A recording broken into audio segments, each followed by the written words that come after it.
Hello friends, welcome to dictation zone. Dictation start होगी 5 second बाद।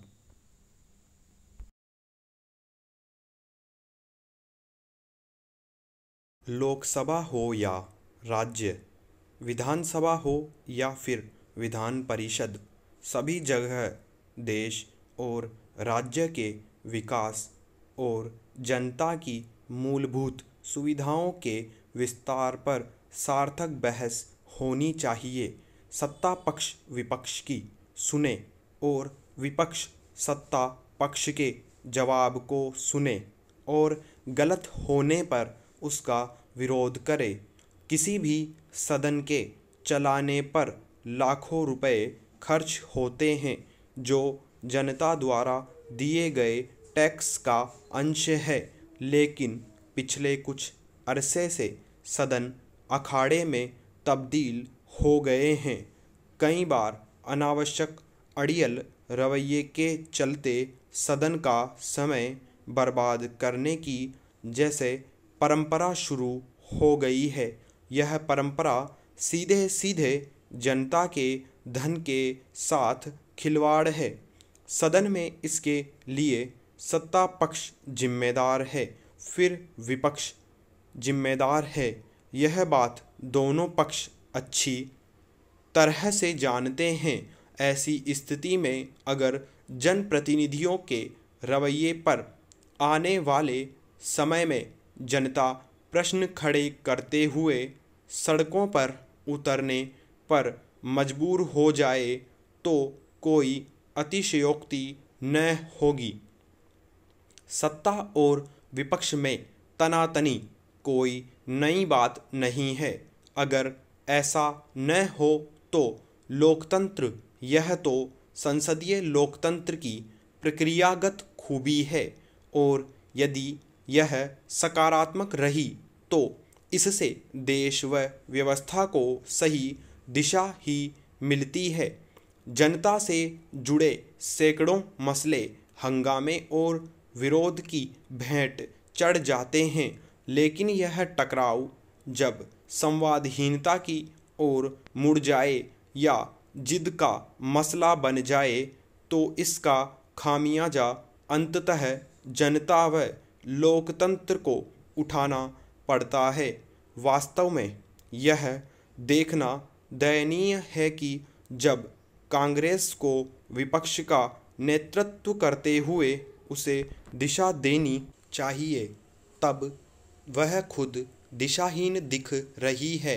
आखिर यह उसकी दिशाहीनता नहीं तो और क्या है कि उसने जैसे कृषि कानून बनाने का वादा अपने घोषणापत्र में किया था, वैसे ही कानून बन जाने पर उनका विरोध कर रही है। बेहतर हो कि वह 2019 में जारी किए गए अपने घोषणापत्र को फिर से पढ़े, या फिर यह स्पष्ट करे कि उसके यू टर्न लेने की वजह क्या है। यदि उसका मकसद किसानों को गुमराह करना नहीं है तो फिर उसे अपना यह घोषणा पत्र वापस लेना चाहिए। विपक्ष के रवैये से यही पता चलता है कि विरोध के लिए विरोध वाली राजनीति किस तरह सिर चढ़कर बोल रही है। इस राजनीति से आम जनता का ही नुकसान होना है। इसमें संदेह है कि इस नाराजगी का कहीं कोई असर विपक्षी दलों के नेताओं पर पड़ेगा। इसके आसार इसलिए नहीं क्योंकि विपक्षी दलों ने पहले से ही यह तय कर रखा है कि कुछ भी हो जाए, संसद को नहीं चलने देना है। विपक्ष न केवल एकजुटता के अभाव से ग्रस्त दिख रहा है, बल्कि इससे भी कि किन मसलों को प्राथमिकता देनी है और किस तरह, भले ही वह कुछ मुद्दों को तूल देता हुआ दिख रहा हो, लेकिन ऐसा नहीं लगता कि उसे इन मुद्दों पर बहस में दिलचस्पी है। यदि ऐसा कुछ होता तो उसकी ओर से ऐसा माहौल उत्पन्न नहीं किया जाता कि संसद चलने ही न पाए। बहरहाल समझना कठिन है कि विपक्ष संसद की कार्यवाही बाधित कर क्या हासिल करना चाहता है। सत्ता पक्ष और विपक्ष को यह समझ लेना चाहिए कि जनता सब कुछ देख रही है। अगर वह जाग गई तो परिणाम घातक होंगे। पैरा। एक किसान चिड़ियों से बहुत तंग आ चुका था। उसका खेत जंगल के पास था।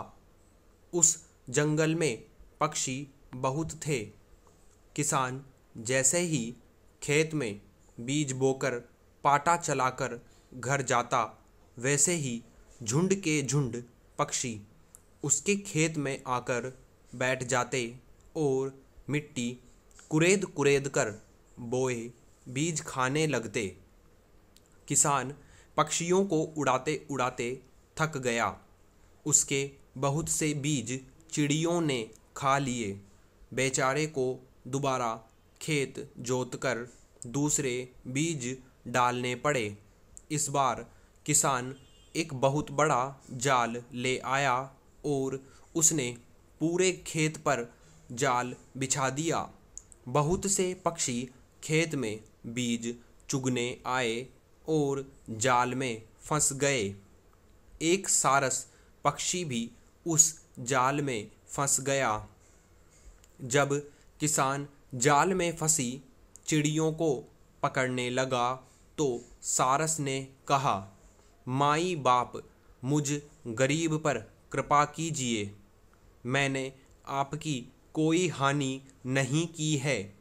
मैं न मुर्गी हूँ और न ही बीज खाने वाला कोई पक्षी। मैं तो सारस हूँ। खेती को हानि पहुँचाने वाले कीड़ों को मैं खाता हूँ। उल्टे आपकी मदद ही करता हूँ।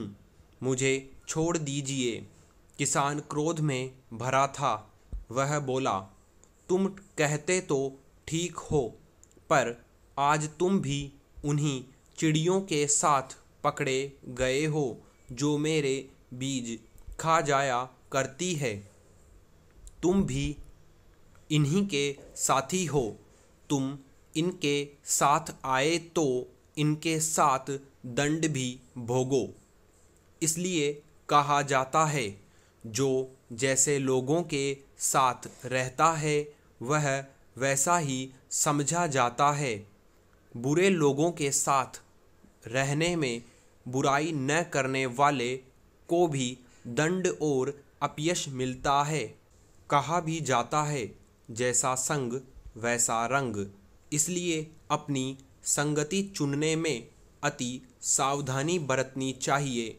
आप चाहे बुरे न भी हों, लेकिन बुरे लोगों के साथ रहने से आपको बुराई मिलती है।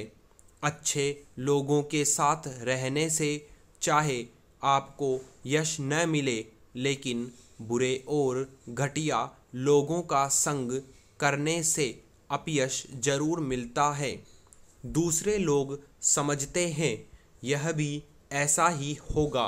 आप चुनकर खाते हैं, चुनकर पहनते हैं, तो अपना संगी साथी भी चुनिए। अकेले रह लेना अच्छा, पर बुरे लोगों का, दुष्ट लोगों का संग कभी न करें। भीतरी बात, गहरी बात। जैसा संग वैसा रंग।